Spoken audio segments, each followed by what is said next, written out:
বাবা শাহজালাল ইয়ামিনী 723 বছর আগে বাংলার জমিনে এসে খানেকা দিয়েছেন। মসজিদ দেয় নাই, মাদ্রাসা দেয় নাই। কলিকাতা আলিয়া মাদ্রাসা, বর্তমান কলিকাতা আলিয়া মাদ্রাসার বয়স হলো 246 বছর। কত হুজুর? 246 বছর হলো আলিয়া মাদ্রাসার। আর দারুল উলুম দেওবন্দ, যেটা কওমি অঙ্গনের সবচেয়ে বড় আকাবির কাসেম নানুতুবি যে মাদ্রাসা প্রতিষ্ঠা করেছে, এই মাদ্রাসার বয়স হলো 160 বছর। কত? 160 বছর। এবার আমার বাবারা, আপনারা একটা বার শোনেন, 723 বছর বাবা শাহজালাল ইয়ামিনী। এরপরে কলিকাতা আলিয়া মাদ্রাসা, যেটাকে এখন ঢাকা আলিয়া বলে অথবা আলিয়া মাদ্রাসা, এই মাদ্রাসা প্রতিষ্ঠিত হয়েছে 246 বছর। আর কওমি মাদ্রাসা কাসেম নানুতুবি দারুল উলুম দেওবন্দ মাদ্রাসা প্রতিষ্ঠিত করেছে 160 বছর। এবার আপনি চিন্তা করেন, আগে মসজিদ না খানকা? খানকা। আগে মাদ্রাসা না খানকা? এই জন্য ওলিয়া উলিয়ার কদমে আসতে হলে আগে আল্লাহর ওলির কদমে আসতে হবে। খানেকা হলো কি? এটা পার্সি শব্দ, আর এটার অবদায়িক অর্থ হলো খানেকা, অর্থ হলো তরিকত, তাসাউফ, এলমে শরীয়ত, এলমে মারিফত শিক্ষা দেওয়ার স্থানকে কি বলে? খানকা বলে। আর খানকার মধ্যে যখন আপনি যাবেন, আল্লাহর ওলিদের সহবতে যখন যাবেন, আপনি যখন আল্লাহর ওলিদের সহবতে যাবেন, আল্লাহর ওলিদের সহবতে যাওয়ার পরে আপনার মুর্দা কলব, মুর্দা দিল আপনার জিন্দা হয়ে যাবে। একটা মানব দেহের মধ্যে 10টা লতিফা আছে, কল, ব্রুসের, খফি, আকফা, নফস, আব, আতশ, খাদ, বাদ। এই 10টা লতিফা যখন আপনি একসাথে মোরাকাবা বসে আপনি যখন জিকির করবেন, মোরাকাবাত বসার সঙ্গে সঙ্গে জিকির করলে আপনার পুরা বডির পশমের গোড়া থেকে প্রত্যেকটা শরীরের অঙ্গ প্রত্যঙ্গ আপনার জিকির করবে। এটাকে বলে 10 লতিফা, এটাকে বলে সুলতানুল আসগার। সুলতানুল আসগার। তাহলে এবার দেখেন, আপনি অলির কদমে আসেন, অলির কদমে আসলে কি পাবেন? অলির কদমে আসলে নবী পাবেন। আল্লাহ রসুল বলেছে বাহুত 73 দল হবে। এখন 73 দলের মধ্যে হাফেজ, মাওলানা, মুফতি, মুহাদ্দিস, আল্লামা, শাইখুল হাদিস আছে না নাই? তাহলে এক দল যাবে ইল্লা মিল্লাতান ওয়াহিদ, এক দল যাবে জান্নাতে, আর বাকি দল কোথায়? জাহান্নামী। তাহলে এবার চিন্তা করেন, 1000 হাফেজ, 1000 মুফতি, 1000 মুহাদ্দিস, 1000 আল্লামা জাহান্নামী। মান আমানা বিল্লাহ, নবীজির প্রেম যে আলেমের মধ্যে থাকবে সে জান্নাতি। সুবহানাল্লাহ। তাহলে দেখেন, মুর্শিদের কদমে আসতে হবে। আবেদ শাহ আল মাদানী একজন ওলি, জিন্দা ওলি। কথা কয় না কেন? আবেদ শাহ আল মাদানী, বাবা জালালি, মোল্লা কাজিমউদ্দিন রহমাতুল্লাহ আলাই, রেজবি সাহেব, আল্লামা শেরে গাজী আকবর আলী রেজবি, যাদের কারণে আমরা সুন্নিয়ত পেয়েছি। আপনি একটাবার চিন্তা করেন, আমার যেই সমস্ত ভাইয়েরা বলে রহমতের নবী পচে গেছে, রহমতের নবী গলে গেছে, নবীজির শরীর মুবারক রওজাতে নাই, আপনাদের কাছে বলতে চাই, যান আবেদ শাহ আল মাদানীকে রওজা থেকে উঠান, আপনি অক্ষত পাবেন। যান আল্লামা শেরে গাজী আমিরুল ইসলাম জালালি রহমতুল্লাহ আলাইকে উঠান, অক্ষত পাবেন। রেজবি সাহেবকে উঠান, অক্ষত পাবেন। আপনি 24 বছর আগে কুষ্টিয়ার আবেদ শাহ আল মাদানী রহমতুল্লাহ আলাইহির মুরিদকে যদি দিন তাজা পায়, মুরিদের যদি অবস্থা হয়, ফিরের কি অবস্থা? কথা বুঝেননি? মুরিদের মুরিদ যদি অক্ষত থাকে, পীরের কি অবস্থা? আর পীর তো হলো গোলামের ঘরের গোলাম, যিনি মনিব রাহমাতাল লিল আলামিন, তার শরীর মুবারক অক্ষত অক্ষত অক্ষত। তাহলে আপনি চিন্তা করেন, রহমতের নবীকে তোষামত দিচ্ছেন, নবী গুনাহগার, নবী গুনাহ করেছে, নাউজুবিল্লাহ, আস্তাগফিরু ইয়া রাসূলুল্লাহ, আপনি তওবা করেন, আপনি কাফেরদের সাথে চলতে গিয়ে গুনাহ করেছেন, নাউজুবিল্লাহ। আল্লাহ এই সমস্ত বাতিল ফিরকা থেকে আমাদেরকে হেফাজত করুন, আমিন। আরেকটা কথা, আমাদের মনে করেন বর্তমান সিচুয়েশনটা এমন একটা অবস্থা, আমরা যেটা নিয়ে আছি সেটা নিয়ে লাফাই। কিছুদিন আগে কিশোরগঞ্জের অ্যাডভোকেট বীর মুক্তিযোদ্ধা ফজলুর রহমান, যাকে আমাদের অ্যান্টি ফাটি ভাইয়েরা তারা বলে ফজু পাগল, আস্তাগফিরুল্লাহ, একজন মুক্তিযোদ্ধার কমান্ডার ছিলেন, একজন অ্যাডভোকেট। আপনি চিন্তা করেন, উনি যখন মাজারের পক্ষ নিলেন, তথাকথিত তৌহিদি তোরা আমার অ্যাডভোকেট বীর মুক্তিযোদ্ধা ফজলুর রহমানকে বিভিন্ন মিথ্যাচার ফেসবুকে পোস্ট করে, ওই লোক মারা গেলে জানাজার মধ্যে কেউ যাবে না, এই লোক এখনো হাঁটতেছে, সংসদে যাচ্ছে, কথা বলতেছে। তাহলে আপনি চিন্তা করেন, সে এখনো মারা যায় নাই, তার জানাজা হবে না হবে এটা পরের ব্যাপার। কিন্তু কিছু তথাকথিত দুশ্মনে রাসূল বলে ফজলুর রহমানের জানাজা কোনো আলেম দিবে না। আরে তোরা গোস্তাকে রাসূল দেওয়ার প্রয়োজন নাই। ফজলুর রহমান যদি মারা যায়, বাংলাদেশের শ্রেষ্ঠ ইতিহাসে লিখিত থাকবে শ্রেষ্ঠ একটা জানাজা হবে, সেটা হবে আশিক রাসূলদের মিলন মেলা। সেটা হবে আশিক রাসূলদের মিলন মেলা। হাজার লক্ষ কোটি যদি বেঈমান এক পাল্লা এসে ফজলুর রহমানের জন্য দোয়া করে, এটা করলো কি আর না করলো কি? হ্যাঁ, অনেকে বলে সে আশিক রাসূল কিভাবে হয়, তার দাড়ি নেই। আর দাড়ির সাথে আশিক রাসূল কি পরিচয়? প্রশ্ন। তোমরা দাড়ি রেখে পাঞ্জাবি পরে টুপি পরে বলৎকার করো, এটা কোন আশিক রাসূল? জসিম সাহেব কথা বলেন। মাজার ভাঙ্গ, এটা কোন আশিক রাসূল? অথচ মাজারের বয়স হলো 723 বছর। বাবা শাহজালাল ইয়ামিনী রহমাতুল্লাহ এনেছে। নারায়ে তাকবীর বলে বলে মাজার ভাঙছে, নারায়ে তাকবীর আল্লাহু আকবার বলে লাশ পুড়াচ্ছে। কথা কন না কেন? নারায়ে তাকবীর আল্লাহু আকবার এটা মুসলমানদের স্লোগান, এটা কোনো দলের স্লোগান নয়, এটা কোনো দলের স্লোগান নয়। আজকে আমার কিছু ভাইয়েরা এটাকে পুঁজি করে করে তৌহিদি যৌনতা নাম দিয়ে নারায়ে তাকবীর বলে মাজার ভাঙে। এই মিয়া, মাজারে ভণ্ডামি হয়, মাজারওয়ালার কি দোষ? দোষ হলো যারা কি মাজার পরিচালক আছে তাদেরকে বলেন ভাই ভণ্ডামি করা যাবে না, সেজদা শিরক, সেজদা হারাম করা যাবে না, নারী পুরুষ অবৈধ মেলামেশা করা যাবে না। কিন্তু আজকে আমার তথাকথিত ভাইয়েরা নারায়ে তাকবীর আল্লাহু আকবার বলে মাজার ভাঙছে, মন্দিরে গিয়ে বলে পূজা করে, রোজা পূজা এক, ঈসা মুসা এক, মুহাম্মদ আর ঈসা এক, মুসা ঈসা বিষ্ণু কৃষ্ণ এক। তাহলে আপনি দেখেন আমরা কোন জগতে আছি, আবার আমরা নিজেদেরকে ইসলাম দাবি করি। নাউজুবিল্লাহ। চিন্তা করেন আপনি। বাংলার জন্য একটা ঘটনা মনে পড়ছে। আগে আমরা লোকাল বাসে করে চলতাম না, লোকাল বাস তো মনে করেন যাতে মৃত্যু বই হেতাল্লা কি করে খারায় অন মনে করেন এটার মধ্যে সমানে মানুষ খিসি গেছি উঠছে, উঠার পরে বেড়ার হোলার নাম হচ্ছে দিন ইসলাম। কি ইসলাম? দিন ইসলাম। অন বেড়া মনে করেন হোলারে লইতে গেছে, হোলা গেছে কি হয়েছে নামি যাওয়ার পরে বেড়া ভিতরে টাকা গিতে দিন ইসলাম দিন ইসলাম। বেড়া কারে ডাকে? কথা কয় না কারে? পোলারে কয় দিন ইসলাম দিন ইসলাম। আর লোকাল গায়ে সবাই কথাছে জিন্দাবাদ জিন্দাবাদ। বেটাকে দপ্তর মিয়া, আমার ফোলার নাম দিন ইসলাম, আমি আমার ফোলারে ডাকতেছি, এরা জিন্দাবাদ বন্ধ করান। তথাকথিত আজকে যারা নারায়ে তাকবীর বলে মাজার ভাঙে, তারাও সেম দিন ইসলাম বলে ছেলেকে একটু খুশ করে। যারা লোকাল বাসে জিন্দাবাদ জিন্দাবাদ বলে সেম তারা ইসলামিক দল দিয়ে নারায়ে তাকবীর বলে আজকে এইভাবে মাজার ভাঙে, তারাও ইসলামিক দল নয়। ঠিক আছে না কথাটা? আপনি চিন্তা করেন, রহমাতাল লিল আলামিন নবী কিবে রহমাতাল লিল আলামিন নবী। চিন্তা করেন রহমাতাল লিল আলামিন কেমন নবী? যিনি হায়াতুন নবী, যিনি জিন্দা নবী, যিনি নূরুন আলা নূর নবী। আজকে আমরা এমন একটা সিচুয়েশনে গিয়ে দাঁড়িয়েছি, আমরা কথা বলতে আপনি দেখেন বিগত সময় যিনি চলে গেছেন আমরা তখনও শুননি। কথা কেন যখন ওই সরকার চলে গেলেন তখনও শুননি, মধ্যখান্দি ইউনুস ছিল আমরা তখনও শুননি, প্রেজেন্ট ফাস্ট ফিউচার আমরা তিনও বেলায় শুননি। অতীতে ছিলাম, বর্তমানে আছি, ভবিষ্যতে আমরা কি শুননি। আমরা আমাদের নাম পরিবর্তন করি নাই, আমরা আমাদের আখলাক, আমাদের আকীদা, আমাদের জবান পরিবর্তন করি নাই।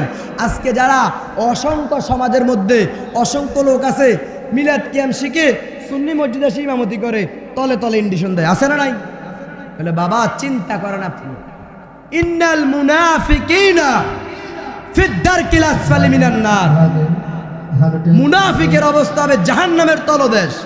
তাহলে আপনি ইমাম নামাজ পড়ানোর দিক দিয়ে নিজের মত নিজের আকীদা গোপন করে মানুষকে ধোঁকা দিচ্ছেন। নবী বলে মান গাসসা ফালাইসা মিন্নি, ওই সমস্ত ধোঁকাবাজ আমার উম্মত নয়, আর আমার উম্মত থেকে বাইরে। তাহলে চিন্তা করেন, যেই হুজুর মসজিদে বসে 4 দিনে বেদাত, 40 বেদাত, মিলাদ কিয়াম বেদাত, আছে না নাই বলে, আবার যখন দাওয়াত দেওয়া হয় সিবিআসি দাওয়াত খায়, হাদিয়ার জন্য দাঁড়িয়ে থাকে, তাদেরকে আমি বলি সাদনাইয়া ফাডনাইয়া মোল্লা রে, ও মোল্লা খাও যে বাড়ি বাড়ি, হিন্দু গোছের রসগোল্লা খাওয়াম রয় কোন সরায় জারি রে সাডনাইয়া ফাডনাইয়া মোল্লা রে মোরগ মুরগি ফরজ গোসল করে না জীবনে ওই না মুরগির ডিম খাও মোল্লা কোন ফতুয়ার বলে রে সাডনাইয়া ফাডনাইয়া মোল্লা রে সারের হয় না মুসলমানি গাভীর হয় না বিয়া ওই না গাভীর দুধ খাও মোল্লা কোন ফতুয়া দিয়া রে সাডনাইয়া ফাডনাইয়া মোল্লা রে ও মোল্লা খাও যে বাড়ি বাড়ি হিন্দু গোছের রসগোল্লা খাওয়া রয় কোন সরায় জারি রে সাডনাইয়া ফাডনাইয়া মোল্লা রে। এজন্য আমরা বলি ওরে আলেম গেছে জালেম হইয়া কোরআন পড়ে সন্ডালে সতী সাধুর বাত মেলে না স্বর্ণের আর বেশের গলে যদি বুঝিত কোরআন হইতো মানুষের কল্যাণ যদি বুঝিত কোরআন হইতো মানুষের কল্যাণ নিজে নিজে সবে মুসলমান কাজের বেলা ঠনঠনা সুদ খাইলে নামাজ হবে না ও মনে বোঝো না ঘুষ খাইলে নামাজ হবে না ওরে আলেম গেছে জালেম হইয়া কোরআন পড়ে সন্ডালে সতী সাধুর বাত মেলে না স্বর্ণের আর বেশের গলে যদি বুঝিত কোরআন হইতো মানুষের কল্যাণ বুঝিত কোরআন হইতো মানুষের কল্যাণ মুখে মুখে সবে মুসলমান কাজের বেলা ঠনঠনা সুদ খাইলে নামাজ হবে না ও মনে বোঝো না ঘুষ খাইলে নামাজ হবে না ওরে মক্কা যদি খোদা মিলতো নবী মিলতো মদিনা দেশে ফিরে কেউ আইতো না হজ করিতে যারা যায় কেউ যায় টাকার গরমে কেউ যায় দেশ ভ্রমণে কেউ যায় টাকার গরমে কেউ যায় দেশ ভ্রমণে ধনী রাজা ধনের টানে আনিতে সোনা দানা সুদ খাইলে নামাজ হবে না ও মনে বোঝো না ঘুষ খাইলে নামাজ হবে না। বর্তমানে আপনি চিন্তা করেন এই যে মানুষ অনেকে হজের মধ্যে যাচ্ছে সামনে কোরবানি আসছে এখন মানুষ অনেকে হজে যাচ্ছেন অধিকাংশ মানুষ ১০০ মধ্যে ৯৫% লোকের হজের টাকা সুদের টাকা ব্যাংকের ইন্টারেস্ট দিয়ে কোথায় যাচ্ছে সুদে যাচ্ছে হজে যাচ্ছে। বাবা আপনি চিন্তা করেন যে আল্লাহ পাক রব্বুল আলামিনের ঘর আপনি তাওয়াফ করতে যাবেন রহমতের নবীর রওজা মুবারকে আপনি আসসালাতু ওয়াসসালামু আলাইকা ইয়া রাসূলুল্লাহ বলে সালাম দিবেন। আপনার ইনকামটা যদি হারাম হয় নবী বলবে সোহকান সোহকান লিমান গায়্যারা মিন বাদি সরে যা তোকে চিনি না ও দোপাল্লার বাবা। আমার আমি শেষ কথা বলে দিচ্ছি আমি আমার বিষয় ছিল নামাজ আপনি নামাজ পড়তে হবে ৫ ওয়াক্ত নামাজ যদি আপনি পড়েন ৫ ওয়াক্ত নামাজের পাশাপাশি আল্লাহ রাব্বুল আলামিনের কিছু তাসবিহাত আছে আমি আপনি যদি তাসবিহাতগুলো আদায় করি আল্লাহ পাক রব্বুল আলামিন আমাকে আপনাকে আল্লাহর ওলি হিসাবে কবুল করবে। আপনি একটাবার চিন্তা করেন ৫ ওয়াক্ত নামাজ ফজর জোহর আসর মাগরিব এশা এই ৫ ওয়াক্ত নামাজে রহমতের নবী বলেন যে ব্যক্তি ৫ ওয়াক্ত নামাজ পড়ে ফরজ নামাজের সালাম ফিরিয়ে সুবহানাল্লাহ ৩৩ বার আলহামদুলিল্লাহ ৩৩ বার আল্লাহু আকবার ৩৪ বার পাঠ করবে রহমতের নবী বলেন লা ইলাহা ইল্লাল্লাহু ওয়াহদাহু লা শারীকা লাহু লাহুল মুলকু ওয়া লাহুল হামদু ওয়া হুয়া আলা কুল্লি শাইইন কাদির। যে ব্যক্তি এগুলা পড়বে রহমতের নবী বলেন গফিরাত খাতায়াহু ওয়ালাউ কাসুরাত যত গুনাহ আছে যত পাপ আছে আল্লাহ পাক রব্বুল আলামিন আপনার মাফ করে দিবে। এবার চিন্তা করেন যে ব্যক্তি নামাজ পড়ে আর যে ব্যক্তি নামাজ পড়ে না সে কখনো এক হতে পারে না।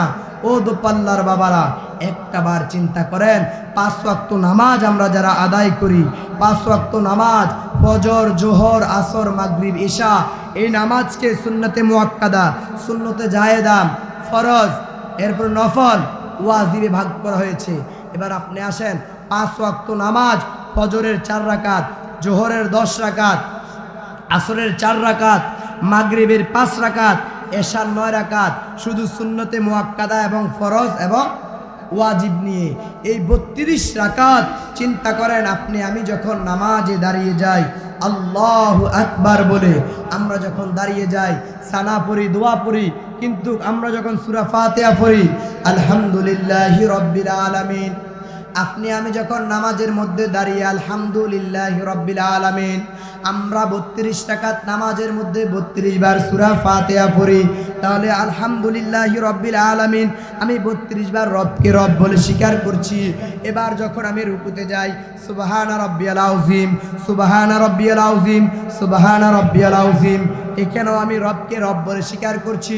আমি যখন রুকুতে গিয়ে সুবহানা রাব্বিয়াল আযীম, সুবহানা রাব্বিয়াল আযীম, সুবহানা রাব্বিয়াল আযীম পড়ি, তাহলে 32 3 32 96, 96 বার আমি রবকে রব বলে স্বীকার করছি। এবার যখন আমি দাঁড়িয়ে যাই সামিআল্লাহু লিমান হামিদা, রব্বানা লাকাল হাম, রব্বানা লাকাল হাম, আমি যখন রুকু থেকে রব্বানা লাকাল হাম বলে দাঁড়াই, এখানেও 32 বার রবকে কি করতেছি? স্বীকার করতেছি।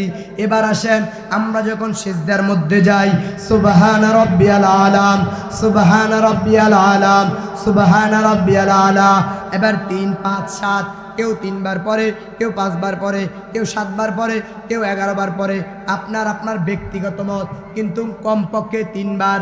এবার আসেন 32 দ্বিগুণে কত? 96, 32 2 3 32 96, এবার 96 দ্বিগুণে 192। এবার আপনি আসেন 5 ওয়াক্ত নামাজের মধ্যে আমি রবকে 352 বার এই রবকে স্বীকার করি, রুকুতে স্বীকার করি, সেজদাতে স্বীকার করি, সূরা ফাতিহাতে রুকু থেকে ওঠার সময় টোটাল মোট 352 বার আমি রবকে রব বলে স্বীকার করি। এবার আপনি আসেন, আপনি যখন রবের কুদরতি কদমে দাঁড়িয়ে যাবেন আলহামদুলিল্লাহি রাব্বিল আলামিন আর রহমানির রহিম, এভাবে যখন রবের সাথে কথা বলবেন, 5 ওয়াক্ত নামাজ শেষ, 5 ওয়াক্ত নামাজের পরে তাসবিহাতগুলো করলেন, এবার শেষ সাথে উঠবেন, শেষ সাথে উঠার পরে আপনি যখন রাতের 2টা বাজবে, রাতের 2টা বাজে উঠে আপনি ওযু করবেন। 2টা বাজে উঠার পরে বেশির দরকার নাই, কমপক্ষে 2 রাকাত নামাজ, রাতের 2 রাকাত নামাজ, 2টা চোখের পানি। আপনি যখন আল্লাহ পাক রব্বুল আলামিনের দরবারে 2 রাকাত নামাজ পড়ে শেষ রাতে নবী পাক সাল্লাল্লাহু আলাইহি সাল্লামের শানে, নবী করিম সাল্লাল্লাহু আলাইহি সাল্লামের মুহাব্বতে শেষ সাথে যখন আপনি কিয়াম করবেন, ইয়া নবী সালামু আলাইকা, ইয়া রাসূল সালামু আলাইকা, ইয়া হাবিব সালামু আলাইকা, সালাওয়াতুল্লাহ আলাইকা। আপনি যখন শেষ সাথে নবী পাকের উপরে দাঁড়িয়ে একা একা দাঁড়িয়ে যখন নবীকে সালাম দিবেন, সালাম শেষ নবী পাক সাল্লাল্লাহু আলাইহি সাল্লামের উপরে সালাম দিয়ে যখন আপনি নামাজের বিছানায় বসে ফালিয়াযহাকু কলিলাও ওয়ালিয়াবকু কাসীরা, আপনি যখন রাহমাতাল লিল আলামিন নবীর উপরে কিয়াম করে যখন আপনি শেষ সাথে তাহাজ্জুদের বিছানায় আল্লাহ পাক রব্বুল আলামিনের দরবারে 2টা চোখের পানি ছেড়ে বলবেন, মাওলা আমি গুনাহগার, আল্লাহ আমি গুনাহ করেছি, ও আল্লাহ আপনি আমাকে মাফ করে দেন, আল্লাহ আপনি আমাকে মাফ করে দেন, আল্লাহ আমার টাকার প্রয়োজন টাকার ব্যবস্থা করিয়ে দেন, আল্লাহ আমার ইজ্জত বাড়িয়ে দেন, আল্লাহ আমার রিজিক বাড়িয়ে দেন। আল্লাহ পাক রব্বুল আলামিন তাহাজ্জুদ পড়ে নবী পাককে সালাম দেওয়ার পরে আপনি যখন নবীকে উসিলা করে চাইবেন, আল্লাহ পাক রব্বুল আলামিন কবুল করে ফেলবে। তাহলে আপনি আমাকে 5 ওয়াক্ত নামাজ ঠিক করতে হবে। 5 ওয়াক্ত নামাজের পাশাপাশি তাসবিহ পড়বেন। আপনি সূরা হাশরের শেষ 3 আয়াত যখন পাঠ করবেন মাগরিবের নামাজের পরে, আউযু বিল্লাহিস সামিউল আলিম মিনাশ শাইতানির রাজিম, ওয়াল্লাহুল্লাযী লা ইলাহা ইল্লা হুয়া আলিমুল গায়ব, যখন আপনি পাঠ করবেন, রহমতের নবী বলেন মাগরিবের সময় পাঠ করছো সারা রাত 70,000 ফেরেশতা তোমার জন্য দোয়া করবে। এশার সময় পড়ছো সারা দিন ফেরেশতারা তোমার জন্য কি করবে? দোয়া করবে। এবার আপনি সাইয়্যিদুল ইস্তিগফার, আল্লাহুম্মা আনতা রাব্বি লা ইলাহা ইল্লা আনতা খালাকতানি ওয়া আনা আবদুকা ওয়া আনা আলা হাদিকা ওয়া ওয়াদিকা মাসতাতাতু, আপনি যখন সাইয়্যিদুল ইস্তিগফার পাঠ করবেন, রহমতের নবী বলেন যে ব্যক্তি ফজরের নামাজের সময় সাইয়্যিদুল ইস্তিগফার পাঠ করে ওই উম্মত মারা যাবে না, ওই উম্মত মারা যাবে না, ওই উম্মত মারা যাবে না। 3 বার বলার পরে বলে অবশ্যই মারা যাবে, জান্নাতি হয়ে মারা যাবে। সুবহানাল্লাহ। তাহলে আপনি চিন্তা করেন, সাইয়্যিদুল ইস্তিগফার পাঠ করার কারণে রহমতের নবী বলেন মারা গেলে ওই লোক জান্নাতি হয়ে মারা যাবে। তাহলে আপনি আমি চিন্তা করেন, আমি আপনি কতটুকু, আপনার বয়সটার দিকে আপনি চিন্তা করেন। আপনার যদি আল্লাহ পাক রব্বুল আলামিন আপনার যদি 50 বছর বাজেট রাখে, মনে করেন আজকে আপনার 49 বছর, তাহলে আপনার কয় বছর বাঁচবেন? 1 বছর। মনে করেন 49 বছর 11 মাস, তাহলে আপনি আর বাঁচবেন 1 মাস। 49 বছর 11 মাস 29 দিন, তাহলে আপনার হায়াত আছে আর 1 দিন। মনে করেন এই 1 দিনের মধ্যে 24 ঘন্টার মধ্যে আপনার 20 ঘন্টা চলে গেল, আর আছে 4 ঘন্টা। মনে করেন এই 4 ঘন্টার মধ্যে আপনার আর 5 মিনিট আছে, এই 5 মিনিট বাঁচবেন। 5 মিনিট শেষ, আর 1 সেকেন্ড আছে, আপনি 1 সেকেন্ডে কি করবেন? চলে যাবেন। কুল ইন্নাল মাউতাল্লাযীনা তাফিরুনা মিনহু ফাইন্নাহু মুলাকীকুম আইনামা তাকুনু ইউদরিকুমুল মাউত ওয়ালাউ কুনতুম ফি বুরুজিহিম মুসাইয়াদা। এজন্য মৃত্যুটা এখনো হতে পারে, মৃত্যুটা এখনো হতে পারে। আমার যে সমস্ত পর্দার আড়ালে মা বোনেরা মাইকে আরো পাচ্ছেন, আপনাদেরকে বলবো, মা একটাবার নিজেকে নমনীয় করে নেন। আল্লাহ আমি গুনাহ করেছি, মাওলা আমি গুনাহ করেছি তোমার দরবারে। আল্লাহ আপনি আমাকে মাফ করে দেন, আপনি আমাকে মাফ করে দেন। আপনি যখন রব্বে কায়নাতের কুদরতি কদমে সিজদা দিয়ে মাফ চাইবেন, তুবু ইলাল্লাহ তাওবাতুন নাসুহা, তুবু ইলাল্লাহ তাওবাতুন নাসুহা। আল্লাহ বলে ঈমানদাররা খালেস ভাবে তওবা করো, খালেস ভাবে যদি তওবা করো, আমি আল্লাহ পাক রব্বুল আলামিন তোমার সব কিছুর ব্যবস্থা করব। রহমতের নবী বলেন, যে ব্যক্তি বেশি বেশি আস্তাগফিরুল্লাহ পাঠ করবে, তার দোয়া কবুল হয়ে যাবে। তাকে মুস্তাজাবুদ দাওয়া বলে। যে ব্যক্তির দোয়া কবুল হয়, দোয়া করার সাথে সাথে দোয়া কবুল হয়, তাকে মুস্তাজাবুদ দাওয়া বলে। যে ব্যক্তি বেশি বেশি ইস্তিগফার করে। 4 ইমামের এক ইমাম, ইমাম আহমদ ইবনে হাম্বল রহমাতুল্লাহ আলাই দিনের দাওয়াত দেওয়ার জন্য বের হলেন। প্রতিমধ্যে মাগরিবের আযান হয়ে গেল। মসজিদের মধ্যে ওই মুয়াজ্জিনকে বলে, হুজুর আমি আজকে রাতে মসজিদে থাকবো, আমার থাকার ব্যবস্থা করে দেন। তখন ওই মুয়াজ্জিন বলে, হুজুর আপনি এখানে থাকতে পারবেন না, আপনাকে আমরা চিনি না, আমরা অপরিচিত লোককে মসজিদে জায়গা দেব না। তখন ইমাম শাফি রহমাতুল্লাহ আলাই, ইমাম আহমদ ইবনে হাম্বল রহমাতুল্লাহ আলাই চলে গেলেন। যা দেখতেছে দূর থেকে শীতের রাত, একটা বাতি মিটিমিটি করে জ্বলছে। তখন ইমাম আহমদ ইবনে হাম্বল রহমাতুল্লাহ আলাই ওইখানে গেলেন, যাই দেখতেছে একটা যুবক রুটির খামির করতেছে, রুটি বানাতেছে। তখন ইমাম আহমদ ইবনে হাম্বল বলে, বাবা আমি এখানে রাত্রে কাটাবো, আপনার চুলার পাশে আপনি যদি আমাকে একটু জায়গা দিতেন। তখন ইমাম আহমদ ইবনে হাম্বল রহমাতুল্লাহ আলাই যখন যুবককে বলল আমি এখানে রাত কাটাবো, তখন যুবক বলে, হুজুর আপনি থাকেন। তখন ওই যুবকটা রুটি বানায় আস্তাগফিরুল্লাহ, রুটি খোলা দেয় আস্তাগফিরুল্লাহ, রুটি খোলা থেকে উঠায় আস্তাগফিরুল্লাহ। ইমাম আহমদ ইবনে হাম্বল রহমাতুল্লাহ আলাই একবার তাকালেন, কি অবস্থা, যুবক রুটি বানায় আস্তাগফিরুল্লাহ, রুটি খোলা দেয় আস্তাগফিরুল্লাহ, খোলা থেকে উঠায় আস্তাগফিরুল্লাহ, কেন বারবার আস্তাগফিরুল্লাহ পড়ে। তখন ইমাম আহমদ ইবনে হাম্বল ও যুবককে বলল, বাবা তুই বারবার ইস্তিগফার কেন করছো, আস্তাগফিরুল্লাহ কেন পড়ছো? হুজুর আমি মুস্তাজাবুদ দাওয়া, আমি যেটা চাই আল্লাহ পাক রব্বুল আলামিন কবুল করে ফেলে। আমি দোয়া করতে দেরি, আল্লাহ কবুল করতে দেরি হয় না। তখন ইমাম আহমদ ইবনে হাম্বল বলে, বাবা তুমি সত্যি কি মুস্তাজাবুদ দাওয়া? বলে, হুজুর হ্যাঁ, আমি এই পর্যন্ত যতগুলা দোয়া আমার মালিকের কাছে করেছি, প্রত্যেকটা দোয়া আমার আল্লাহ কবুল করেছে, শুধু একটা দোয়া বাকি রইল। ইমাম আহমদ ইবনে হাম্বল বলে, বাবা কি দোয়া? তখন ওই যুবক বলে, হুজুর আমার খুব ইচ্ছা, আমার মনের তামান্না, আমার মনের বাসনা, আমার মনের আকাঙ্ক্ষা, আমি জামানার ইমাম আহমদ ইবনে হাম্বলকে দেখব। তখন ইমাম আহমদ ইবনে হাম্বল অজরে নিজে টিপ টিপ করে কান্না করতেছে, আল্লাহ তোমার খেলা কি? মসজিদে থাকতে চেয়েছি, মসজিদে জায়গা দেয় নাই, এখন তুমি রুটি বিক্রেতার কাছে পাঠিয়েছ। তখন ইমাম আহমদ ইবনে হাম্বলকে ওই যুবক বলে, হুজুর আপনি কান্না করছেন কেন? বাবা তোমার এই দোয়াটাও কবুল, তুমি ইমাম আহমদ ইবনে হাম্বলকে দেখতে যাওয়ার প্রয়োজন হয় নাই। ইমাম আহমদ ইবনে হাম্বল তোমার সঙ্গে দেখা করার জন্য আমার মালিক পাঠিয়ে দিয়েছে। সুবহানাল্লাহ। তাহলে বেশি বেশি ইস্তেগফার পড়েন। হাসান বসরি রাহমাতুল্লাহ আলাইহির দরবারে কিছু লোক আসে বলে, ও হাসান বসরি আমি অসুস্থ। কয় পড়ো লা হাওলা ওয়ালা কুওয়াতা ইল্লা বিল্লাহ। হাসান বসরি আমার মেয়ের বিবাহ হচ্ছে না, বলে লা হাওলা ওয়ালা কুওয়াতা ইল্লা বিল্লাহ। হাসান বসরি আমার ফসল নষ্ট হয়ে গেছে, বলে লা হাওলা ওয়ালা কুওয়াতা ইল্লা বিল্লাহ। হাসান বসরি আমার রিজিক কমে যাচ্ছে, বলে লা হাওলা ওয়ালা কুওয়াতা ইল্লা বিল্লাহ।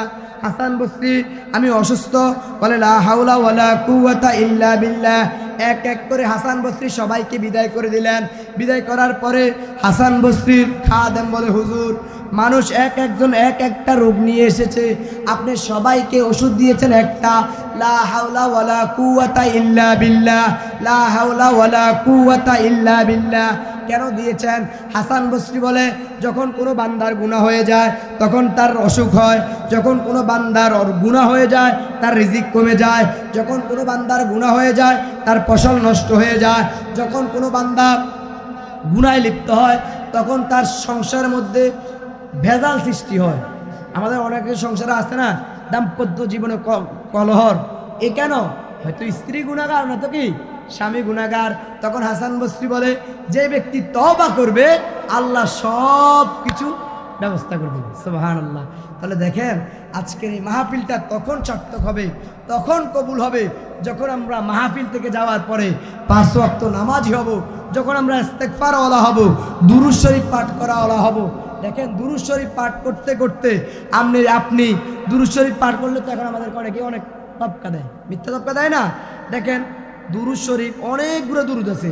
আল্লাহুম্মা সাল্লি আলা সাইয়্যিদিনা মুহাম্মদ, আল্লাহুম্মা সাল্লি আলা সাইয়্যিদিনা মুহাম্মদ সাইফুল্লাহিল কাতি ওয়া আলিহি ওয়া সাল্লিম, আল্লাহুম্মা সাল্লি আলা সাইয়্যিদিনা মুহাম্মদ উসিলাতি ইলাইকা ওয়া আলিহি ওয়া সাল্লিম, আল্লাহুম্মা সাল্লি আলা সাইয়্যিদিনা মুহাম্মদ সুলতানুন নাসির ওয়া আলিহি ওয়া সাল্লিম, আল্লাহুম্মা সাল্লি আলা সাইয়্যিদিনা মুহাম্মদ মাদানিল জুদিল কারামি ওয়া আলিহি ওয়া সাল্লিম, আল্লাহুম্মা সাল্লি আলা সাইয়্যিদিনা মুহাম্মদ নাবিয়ুল উম্মি ওয়া আলিহি ওয়া সাল্লিম তাসলিমা।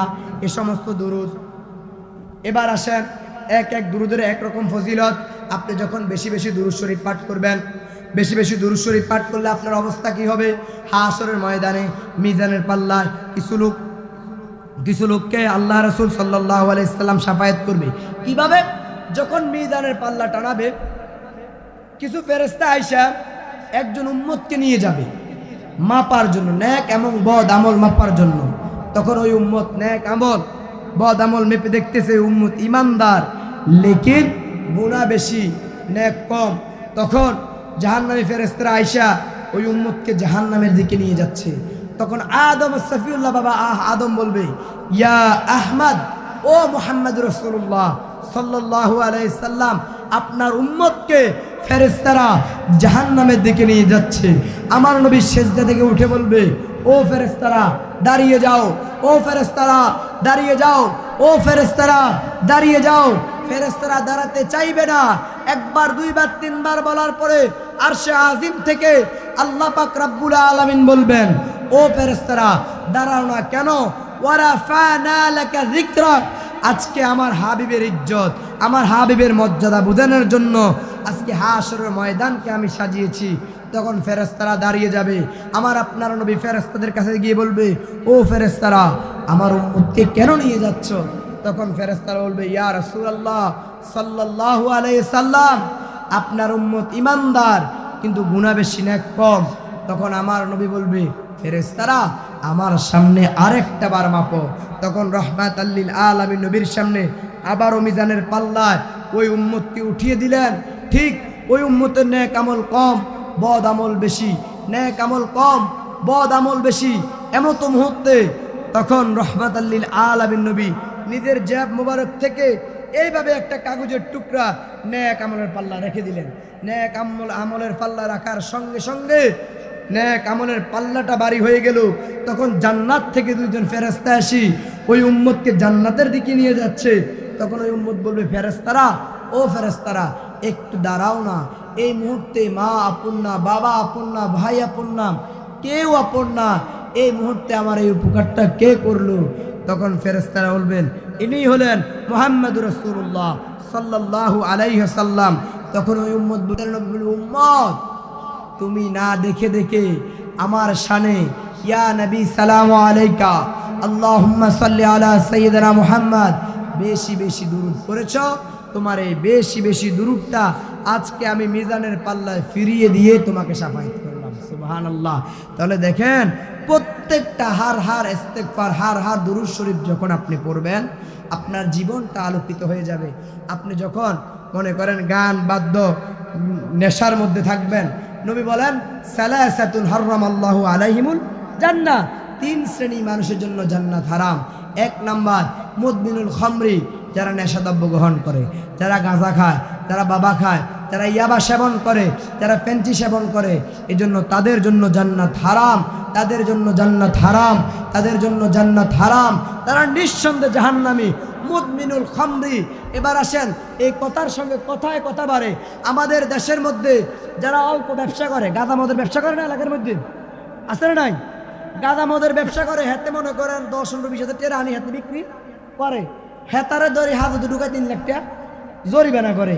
অথচ যে ডিলার মানে যে কোটি টাকার মাল আনে হেতারে ধরে না, কিনলে তল দি বান্ডিল ফের। কতক্ষণ ঠিক আছে না কথা? আমার দেশের মধ্যে যেই সমস্ত ডিলার আজকে মাদকের কারণে যুব সমাজ নষ্ট হয়ে যাচ্ছে, যদি আপনাদের এলাকায় এই সমস্ত ডিলার থাকে, আগে চেয়ারম্যান, মেম্বার, এলাকা যারা নেতৃস্থানীয় আছে, বিচারক, তাদেরকে দিয়ে সাবধান করাবেন। যদি সাবধান না হয় আইন নিজের হাতে উঠে নেবেন, এমন পিড়া পিটবেন হারামিরে, আর ডিউটি দিবেন। কতক্ষণ এই সমস্ত ব্যবসা করে এলাকার যুবকদেরকে নষ্ট করে দিচ্ছে। কতক্ষণ না কেন মা আক্কা চলার রঙ্গা গাঁজা খায়, আরে গাঁজা হাতে 30 টাকার কিনে খায়, যেতে বেসে তারা দরিয়াকে জেল ছাড়া। কথা কয় না কেন? ওলা 30 টাকার কিনে ওলার দোষ, কিন্তু তলে তলে তুই ডিলারের 3 লাখ খাইয়া লাইছ, তুই ফিসাব হইব, ওইটা তোর দাঁড়িয়ে আছে, তুই সুবহানাল্লাহ আলহামদুলিল্লাহ হরস। বাটফার আছে না নাই? এজন্য যারা মদখোর, যারা মদ বিক্রি করে, ইয়াবা বিক্রি করে, এরা সবগুলো জাহান্নাম। আর নিঃসন্দেহে এই লোক আল্লাহর আসমান নিচে জমিনের সর্বনিকৃষ্ট লোক। ঠিক আছে না ভাই? তাহলে দেখেন আমার দেশের মধ্যে মুদমিনুল খামরি, যারা নেশাদ্রব্য গ্রহণ করে, নেশাদ্রব্য থেকে বিরত থাকতে হবে। 2 নাম্বার হকুল ওয়ালিদাইন, মাতা পিতার অবাধ্য সন্তান। 3 নাম্বার আল্লাযী ইউকিররু আহলাল খুবুত, যে ব্যক্তি দায়ুস কারা? প্রশ্ন, পুরুষ দায়ুস, মহিলা দায়ুস? পুরুষ দায়ুস, মহিলা দায়ুস? পুরুষ দায়ুস হলো যে পুরুষে টাকা দেয়, বিবি ধরো মার্কেট করি আইও, ওই পুরুষ দায়ুস জাহান্নামী। আর যেই নারী পুরুষ থেকে টাকা নিয়ে মার্কেট করে, ওই নারী দায়ুস জাহান্নামী। এবার আসেন যেই মহিলাকে 40-এর উপরে বেগানা পুরুষ দেখছে, ওই মহিলা দায়ুস। যেই পুরুষ নিজের মাকে, নিজের স্ত্রীকে, নিজের বউকে, নিজের পরিবারকে পর্দা চালাতে পারে না, ওই পুরুষ কি? দায়ুস। তাহলে দেখেন এই সমাজের মধ্যে দায়ুস আছে না নাই? অসংখ্য। আপনিও দায়ুস, আমিও দায়ুস। আপনি চিন্তা করেন আমরা হুবাহুব ইসলাম মানতে পারি না, আছে না?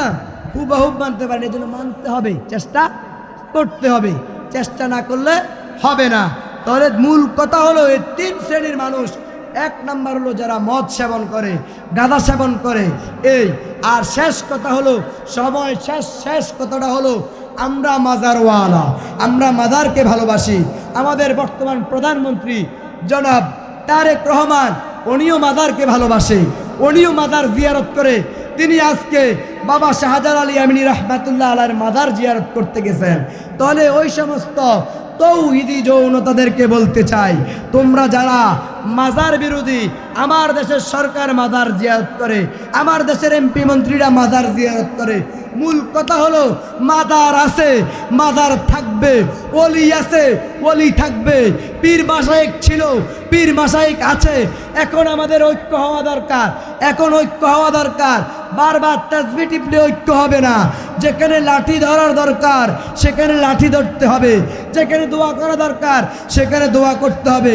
আমরাও চাই আমাদের সুন্নিয়াতের তৃণমূল যাতে একসাথে এক প্রতীকে আমরা যেন সারা বাংলাদেশে ইসলামিক আইন কোরআন সুন্নাহ আইন বাস্তবায়ন করতে পারি।